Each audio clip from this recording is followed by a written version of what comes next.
Hi hello എല്ലാവർക്കും നമസ്കാരം. എല്ലാവരും സുഖമായിട്ടിരിക്കുന്നു എന്ന് വിശ്വസിക്കുന്നു. അപ്പോൾ ഇന്നത്തെ ഒരു വീഡിയോ എന്ന് പറയുന്നത് സോപ്പിൻ്റെ വീഡിയോ ആണ് കേട്ടോ. സോപ്പ് എന്ന് പറയുമ്പോൾ എല്ലാവരും മനസ്സിൽ വരുന്നത് കാസ്റ്റിക് സോഡയൊക്കെ ഉപയോഗിച്ചിട്ടുള്ള സോപ്പായിരിക്കും. അല്ലാന്നുണ്ടെങ്കിൽ കുളിക്കുന്ന സോപ്പ്, അല്ലാന്നുണ്ടെങ്കിൽ സോപ്പിൻ്റെ കിറ്റ് വാങ്ങിച്ചിട്ടൊക്കെ ഉണ്ടാക്കുന്നവരൊക്കെ ഉണ്ടായിരിക്കും. പക്ഷെ ഇത് അതൊന്നുമല്ല. അതിൽ നിന്നൊക്കെ വ്യത്യസ്തമായിട്ട് നമ്മുടെ വീട്ടിൽ നമ്മൾ വേണ്ടാതെ കളയുന്ന ചാരം, വിറകടുപ്പ് കത്തിക്കുന്ന ആളുകളുടെ വീട്ടിൽ സ്ഥിരമായിട്ടുണ്ടാകുന്ന ഒരു ഐറ്റമാണ് ചാരം. പണ്ട് കാലം മുതലേ നമ്മുടെ അമ്മൂമ്മമാരും ഒക്കെ ഉപയോഗിച്ചുകൊണ്ടിരുന്ന ചാരമാണ് അല്ലേ. പാത്രങ്ങൾ വെളുപ്പിച്ചെടുക്കാൻ ചാരം ബെസ്റ്റാണ്. പക്ഷേ ഈ ചാരം ഉപയോഗിക്കുമ്പോൾ അതിന് പലതരത്തിലുള്ള ഒരു ബുദ്ധിമുട്ടുകളുണ്ട്. ചാരം ഇങ്ങനെ പൊടിയായിട്ട് അവിടെ കരി പിടിക്കുകയും അഴുക്ക് പിടിക്കുകയും ചിലർക്ക് കൈക്ക് അലർജി, കൈക്ക് ഇങ്ങനെ പൊട്ടൽ വരികയൊക്കെ ചെയ്യും. പക്ഷെ എന്നാൽ ചാരം നമ്മുടെ ഈ പറയുന്ന രീതിയിൽ നിങ്ങൾ ചാരം ഉപയോഗിക്കുകയാണെങ്കിൽ നിങ്ങൾക്ക് സോപ്പിൻ്റെ ഉപയോഗം നടക്കും. അതേപോലെ തന്നെ എന്താ പറയുന്ന പാത്രങ്ങളൊക്കെ നല്ല അടിപൊളിയായിട്ട് നല്ല വളവളാന്ന് കിട്ടും. ഇതൊരു പഴയ സ്റ്റീലിൻ്റെ ഒരു പാത്രമാണ്. ഇത് ഒരുപാട് നാളായിട്ട് ഞാൻ ഉപയോഗിക്കാതിരുന്നൊരു പാത്രമാണ്. അപ്പം ഞാൻ ഉണ്ടാക്കിയ ഈ സോപ്പ് എന്ന് പറയുമ്പോൾ നമ്മൾ സാധാരണ വിംബാറോ അങ്ങനെ ഉപയോഗിക്കുന്ന ഒരു സോപ്പല്ല കേട്ടോ ഇത്. കാരണം ഇതിൽ നമ്മൾ ബൈൻഡിങ് ആയിട്ട് ആ ഒരു രീതിയിൽ കിട്ടാൻ കാസ്റ്റിക് സോഡയൊന്നും നമ്മൾ ഉപയോഗിക്കുന്നില്ല. ഞാൻ അവിടെ ഫ്ലവേഴ്സ് പോലെ ഉണ്ടാക്കിയിരിക്കുന്നത് കയ്യിൽ പിടിച്ച് തേക്കാനുള്ള ഒരു സൗകര്യത്തിനാണ്. നിങ്ങൾക്കത് ഈ വീഡിയോ ഫുൾ കാണുമ്പോൾ നിങ്ങൾക്ക് മനസ്സിലാവും. നിങ്ങൾക്ക് കയ്യിൽ ഒതുങ്ങുന്ന രീതിയിൽ സോപ്പ് പിടിക്കാൻ വേണ്ടിയിട്ട് വേണമെങ്കിൽ പൊടിയായിട്ട് പൊടിയായിട്ട് യൂസ് ചെയ്യാം. സബീന പോലെയൊക്കെ പൊടിയായിട്ട് യൂസ് ചെയ്യാം.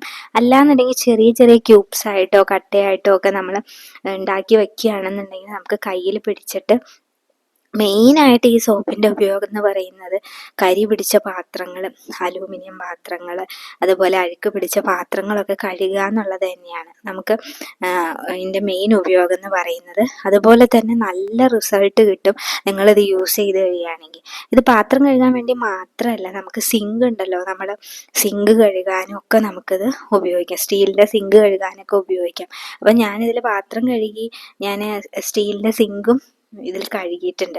എന്താണെന്നറിയാത്ത രീതിയിൽ നമുക്ക് ജസ്റ്റ് നമ്മൾ സാധാരണ സോപ്പിട്ട് കഴുകുന്നതിലും നല്ലൊരു തിളക്കം ഇതിന് കിട്ടും. അപ്പോൾ തീർച്ചയായിട്ടും നിങ്ങൾ ട്രൈ ചെയ്ത് നോക്കണം. ട്രൈ ചെയ്ത് ചാരം വീട്ടിലുള്ള ആളുകൾ തീർച്ചയായിട്ടും ട്രൈ ചെയ്ത് നോക്കുക. പൊടിയായിട്ട് യൂസ് ചെയ്യുമെങ്കിൽ പൊടിയായിട്ട് യൂസ് ചെയ്യുക. അല്ലാന്നുണ്ടെങ്കിൽ ഞാൻ ഇതിൽ കാണിച്ചിരിക്കുന്ന രീതിയിൽ നിങ്ങൾ ഉണ്ടാക്കി നിങ്ങൾക്ക് സ്റ്റോർ ചെയ്യാം. നോർമലി നമ്മൾ യൂസ് ചെയ്യുന്ന സോപ്പ് ഉപയോഗിക്കുന്നതിനോടൊപ്പം നിങ്ങൾക്ക് അലൂമിനിയം പാത്രങ്ങളോ കരി പിടിച്ച പാത്രങ്ങളോ കഴുകാൻ പ്രയാസമുള്ള പാത്രങ്ങളോ ഒക്കെ ഉണ്ടെങ്കിൽ അതിന് ഈ സോപ്പ് നിങ്ങൾക്ക് ഉപയോഗിക്കാം. അതുപോലെ സിങ്ക് കഴുകാനൊക്കെ ഉപയോഗിക്കാം. അപ്പം നമുക്ക് സമയം കളയാതെ വീഡിയോയിലോട്ട് പോയാലോ. വീഡിയോ ഇഷ്ടമാവുകയാണെങ്കിൽ തീർച്ചയായിട്ടും എല്ലാവരും ലൈക്ക് ചെയ്യണം, സപ്പോർട്ട് ചെയ്യണം. അപ്പോൾ നമുക്ക് എങ്ങനെയാണ് ഉണ്ടാക്കുന്നതെന്ന് നോക്കാം. അപ്പോൾ ഇതിനായിട്ട് കുറച്ച് മുട്ടയുടെ തൊണ്ടെടുത്തിട്ടുണ്ട്, മുട്ടയുടെ തോടെടുത്തിട്ടുണ്ട്. അത് പാത്രത്തിന് നമ്മൾ കൈയൊക്കെ കളയാൻ നേരം ഒരു തരിതരിപ്പ് കിട്ടാൻ വേണ്ടിയിട്ട് ഞാനിവിടെ മുട്ടയുടെ തൊണ്ടാണ് യൂസ് ചെയ്തിരിക്കുന്നത്. നല്ലപോലെ വാഷ് ചെയ്ത മുട്ടയുടെ തൊണ്ട് എടുക്കണം, നല്ലപോലെ കഴുകണം. പുറം വശമൊക്കെ നല്ലപോലെ കഴുകി ഡ്രൈ ആക്കി എടുത്ത മുട്ടയുടെ തൊണ്ട് വേണം നമ്മൾ ഉപയോഗിക്കാനായിട്ട്.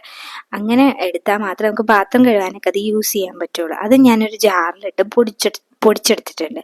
അതുപോലെ തന്നെ ചാരം നമ്മൾ അടുപ്പിൽ നിന്ന് എടുത്തിട്ട് ചാരം അരിച്ചെടുത്തിരിക്കുന്നതാണ്. അതിൻ്റെ ഒപ്പം കരിക്കട്ട ഉണ്ടെന്നുണ്ടെങ്കിൽ അതും കൂടെ പൊടിച്ചിട്ട് കൊടുക്കാം.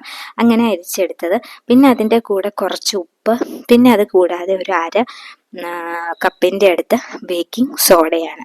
ഇത്രയും കാര്യങ്ങളാണ് നമ്മുടെ വീട്ടിലുള്ളത്. പിന്നെ ഒരു ഒറ്റയ്ക്കൊരു ഐറ്റം, ഇത് ഓപ്ഷണലാണ്, വേണമെന്നുണ്ടെങ്കിൽ യൂസ് ചെയ്യാം. കറ കളയാനും പത കിട്ടാനും ഒക്കെ വേണ്ടിയിട്ട് നമ്മൾ ആസിഡ് സ്ലറി, സോപ്പ് ഉണ്ടാക്കുന്ന കടയിലൊക്കെ ഇത് അവൈലബിൾ ആണ്. അപ്പോൾ ആസിഡ് സ്ലറി കുറച്ച് വാങ്ങിക്കുക. ഒരു കുപ്പിയിലൊക്കെ വാങ്ങിച്ചു വെക്കുകയാണെങ്കിൽ നമുക്ക് ഡിഷ് ലിക്വിഡ് ഒക്കെ ഉണ്ടാക്കാൻ അതെടുക്കാം.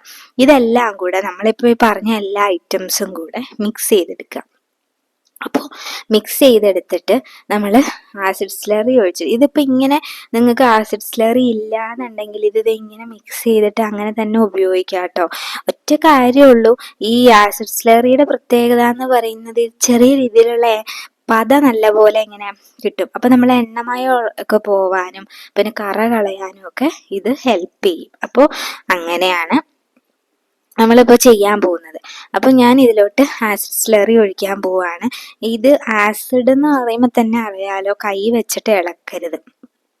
ഒരു എന്താ പ്ലാസ്റ്റിക്കിൻ്റെയോ അല്ലാന്നുണ്ടെങ്കിൽ ഒരു കോലോ എന്തെങ്കിലും വെച്ചിട്ട് വേണം നമ്മൾ ഈ സ്ലറി ഒഴിച്ചു കൊടുക്കുമ്പോൾ ഇളക്കാനായിട്ട്. അത് പ്രത്യേകം ശ്രദ്ധിക്കുക. കാരണം ഇത് ബേക്കിംഗ് സോഡ ആയിട്ടൊക്കെ ഒന്ന് റിയാക്ഷൻ വരുമ്പോൾ ചെറിയ രീതിയിലുള്ള ചൂട് അതിന് അനുഭവപ്പെടും. നിങ്ങൾക്ക് അറിയാൻ പറ്റും, നമ്മൾ അതിലോട്ട് ഒഴിക്കുമ്പോൾ ഇങ്ങനെ മാവ് ഇങ്ങനെ ഒരു ഇങ്ങനെ പൊങ്ങി വരുന്ന പോലെ ഒരു ചാരാണെങ്കിൽ പോലും അതിങ്ങനെ പൊങ്ങി വരുന്ന പോലെ ഒരു ഇതുണ്ടാവും. ആ ചൂട് കൊണ്ടാണ്. അപ്പം അതുകൊണ്ട് കൈ വെച്ച് ഇളക്കരുത്. അങ്ങനെ ഒന്ന് മിക്സ് ചെയ്തെടുത്തതിന് ശേഷം വേണമെങ്കിൽ ആ ചൂടൊക്കെ ഒന്ന് ആറി അതൊന്ന് റെഡിയായി വരുമ്പോൾ നമുക്ക് ഗ്ലൗസ് ഇട്ടതിന് ശേഷം നമുക്കൊന്ന് മിക്സ് ചെയ്ത് കൊടുക്കാം. ഇതിൻ്റെ സ്ലറി എന്തോരം ഒഴിക്കണം എന്ന് ചോദിച്ചു കഴിഞ്ഞാൽ അതിന് പ്രത്യേകിച്ച് കണക്കൊന്നുമില്ല. അത് ഒരുപാട് കൂടിപ്പോകരുത്. കൂടിപ്പോയാൽ ആകെ കുഴഞ്ഞിരിക്കുന്ന പോലെ ഇരിക്കും. പിന്നെ ഞാനിതിലോട്ട് നമ്മൾ ഉറപ്പായിട്ടും പാത്രം കഴുകുന്ന ഒരു ഐറ്റം എന്ന് പറയുമ്പോൾ സ്മെല്ല് പ്രധാനമാണ്. സ്മെല്ലില്ലാന്നുണ്ടെങ്കിൽ പാത്രങ്ങൾക്ക് ആ ഒരു കഴുകിയാലും അതിൻ്റെ ഒരു ഇത് കിട്ടില്ലല്ലോ. അപ്പം അതുകൊണ്ട് ഞാനൊരു ഓറഞ്ച് ലെമണിൻ്റെ ഫ്ലേവറുള്ള ഒരു സെൻറ്റ്, അതും സോപ്പ് ഉണ്ടാക്കിയ സോപ്പുകളുടെ കിറ്റൊക്കെ കിട്ടുന്ന കടയിൽ നിന്ന് വാങ്ങിച്ചതാണ്. എന്നിട്ട് ഞാൻ അതും കൂടെ ഒഴിച്ചിട്ട് ഗ്ലൗസ് ഇട്ടിട്ട് നല്ലപോലെ മിക്സ് ചെയ്തെടുക്കുകയാണ്.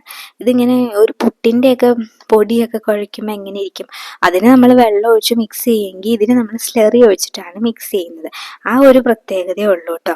ഇത് ഇങ്ങനെ തന്നെ ഇപ്പം ഞാൻ ഈ മിക്സ് ചെയ്യുന്ന ആ ഒരു പരുവത്തിന് തന്നെ മിക്സ് ചെയ്തിട്ട് നമുക്ക് സ്റ്റോർ ചെയ്ത് വെക്കാം. എന്നിട്ട് നമുക്ക് ഈ പറഞ്ഞ പോലെ അലുമിനിയം പാത്രങ്ങളോ അല്ലെങ്കിൽ കരി പിടിച്ച പാത്രങ്ങളോ അല്ലെങ്കിൽ കഴുകാൻ ബുദ്ധിമുട്ടുള്ള പാത്രങ്ങളോ ഒക്കെ ഉള്ളപ്പോൾ നമുക്കത് ആ പൊടിയായിട്ടെടുത്ത് കഴുകി വെക്കാം. പൊടി എടുത്തിട്ട് നമുക്ക് കഴുകാം. അല്ലാന്നുണ്ടെന്നുണ്ടെങ്കിൽ ഇതുപോലെ ഒരു കുപ്പിയുടെ അടപ്പോ പെപ്സിയുടെയോ അല്ലെങ്കിൽ ഏതെങ്കിലുമൊക്കെ ഒരു ചെറിയ കുപ്പിയുടെ അടപ്പിൽ ഇതുപോലെ ഇങ്ങനെ കുത്തി നിറച്ചിട്ട് ചെറിയ ചെറിയ പീസസ് ആയിട്ട് നമുക്ക് ഉണ്ടാക്കി വെക്കാം. ക്യൂബ്സ് ആയിട്ടൊക്കെ ഉണ്ടാക്കി വെക്കാം. അപ്പം നമുക്ക് കയ്യിൽ പിടിച്ച് ആ കറയുള്ള ഭാഗമോ അല്ലെങ്കിൽ കരിയുള്ള ഭാഗത്തും ഇതിങ്ങനെ ജസ്റ്റ് തേച്ച് കഴിയുമ്പോൾ ഈ മുട്ടയുടെ തോട് ചേർത്തുകൊണ്ട് തന്നെ ഒരു ചെറിയ ചെറിയ തരിതരിപ്പുണ്ട്. അപ്പോൾ അതുകൊണ്ട് നമുക്ക് നല്ല രീതിയിൽ അത് ക്ലീൻ ആയി കിട്ടും. അപ്പോൾ ഞാനിതിപ്പോൾ ഒരു ഭംഗിക്ക് വേണ്ടി എൻ്റെ കയ്യിൽ കുക്കി കട്ടർ പഴയതുണ്ടായിരുന്നു, അപ്പോൾ അത് വെച്ചിട്ട് ഉണ്ടാക്കിയെന്നുള്ളൂ കേട്ടോ. ഇത് താഴെ വീണ ഷുവറായിട്ടും ഇത് പൊട്ടും. കാരണം ഇതിൽ ബൈൻഡിങ്ങിനൊന്നും നമ്മൾ ചേർത്തിട്ടില്ല. ഇത് ഞാൻ പറഞ്ഞല്ലോ, കയ്യിൽ വെച്ചിങ്ങനെ പിടിക്കാനുള്ള സൗകര്യാർത്ഥവും വീഡിയോയ്ക്ക് വേണ്ടിയിട്ട് ഞാനിങ്ങനെ ചെയ്തതാണ്. അപ്പോൾ നിങ്ങൾക്ക് പൊടിയായിട്ട് യൂസ് ചെയ്യുന്നതായിരിക്കും കുറച്ചുകൂടെ ബെറ്റർ, സമയ ലാഭവും. അപ്പം ഞാനിപ്പോൾ കാണിച്ചു തരാം. ഇപ്പോൾ നമ്മളിങ്ങനെ തേക്കുന്നു, പൊടിയായിട്ട് എടുത്ത് തേക്കുന്നുണ്ടല്ലോ, അതിൻ്റെ കൂടെ നമ്മൾ എന്താ ചെയ്യണമെന്ന് വെച്ച് കഴിഞ്ഞാൽ ഒരു ചെറിയ ക്യൂബ് എടുത്തിട്ട് നമുക്ക് എവിടെയാണോ അഴുക്കുള്ളത് ആ ഭാഗത്തോട്ട് കയ്യിൽ വെച്ച് കഴിഞ്ഞാൽ കൈ വെച്ചിട്ട് തന്നെ നമ്മൾ ഉരച്ചു കൊടുക്കുമ്പോൾ നമുക്ക് അറിയാൻ പറ്റും, ഒരു തരിതരിപ്പ് ഫീൽ ചെയ്യും. അപ്പോൾ ആ ഭാഗത്ത് നമ്മൾ നല്ലപോലെ തേച്ച് കഴിഞ്ഞാൽ അവിടുത്തെ കറയൊക്കെ പോയി കിട്ടും. ഇങ്ങനെയൊക്കെ തന്നെയാണ് പണ്ടുള്ള ആളുകൾക്ക് ചെയ്തുകൊണ്ടിരുന്നത്. പിന്നെ ഇതിലിപ്പോൾ ഏറ്റവും വലിയൊരു പ്രത്യേകത ഒരു കാര്യം എന്ന് പറയുന്നത് പത ഉണ്ടാവും. സാധാരണ ചാരം വെച്ച് കഴുകി കഴിഞ്ഞാൽ നമുക്ക് എണ്ണമയം ഒന്നും അങ്ങനെ അധികം പോയി കിട്ടില്ല. ഇതിലങ്ങനെ ഒരു എന്താ പറയുക, ഞാൻ കണ്ടോ കയ്യിൽ വെച്ചിട്ടാണ് ഞാനത് ചെയ്യുന്നത്. അപ്പോൾ അതുകൊണ്ട് നല്ല ക്ലീൻ ആൻഡ് ക്ലിയർ ആയിട്ട് കിട്ടും. അപ്പോൾ എന്തായാലും നിങ്ങൾക്ക് ഇത് ചെയ്യണമെന്ന് താല്പര്യമുള്ളവർക്കൊന്ന് ചെയ്ത് നോക്കാം. സമയമുള്ളവർക്ക്, ചാരം വീട്ടിലുള്ളവർക്കൊക്കെ അത് ചെയ്ത് നോക്കാം. ആസിഡ് സ്ലറിയും ആ സെൻറ്റും മാത്രം കടയിൽ നിന്ന് വാങ്ങിച്ചാൽ മതിയായിരിക്കും. എന്തായാലും വീഡിയോ ഉപകാരപ്പെടുമെന്ന് ഞാൻ വിശ്വസിക്കുന്നു. ഉപകാരപ്പെട്ടാൽ വീഡിയോ ഫുൾ കാണുന്നവരുണ്ടെന്നുണ്ടെങ്കിൽ എപ്പോഴും പറയുന്ന പോലെ തീർച്ചയായിട്ടും ഒന്ന് ലൈക്ക് ചെയ്യണം കേട്ടോ. ഒന്ന് കമൻറ്റ് ചെയ്യാൻ പറ്റുന്നുണ്ടെങ്കിൽ കമൻറ്റും കൂടെ ചെയ്തേക്കണേ. നിങ്ങളുടെ കമൻസും ലൈക്സും ഒക്കെയാണ് കൂടുതൽ വീഡിയോസ് ചെയ്യാനായിട്ടുള്ള ഒരു മോട്ടിവേഷൻ. അപ്പോൾ എന്തായാലും വീഡിയോ ഇഷ്ടപ്പെട്ടു എന്ന് വിചാരിക്കുന്നു. അപ്പം നെക്സ്റ്റ് വീഡിയോയിൽ വേറൊരു വ്യത്യസ്തമായിട്ടുള്ള എന്തെങ്കിലും ഒരു ഐറ്റം ആയിട്ടോ അല്ലെങ്കിൽ കേക്കിൻ്റെ റെസിപ്പി ആയിട്ടൊക്കെ വരുന്നവരേക്കും എല്ലാവരും ഹാപ്പി ആയിട്ടിരിക്കുക, ഹെൽത്തി ആയിട്ടിരിക്കുക. Thanks for watching.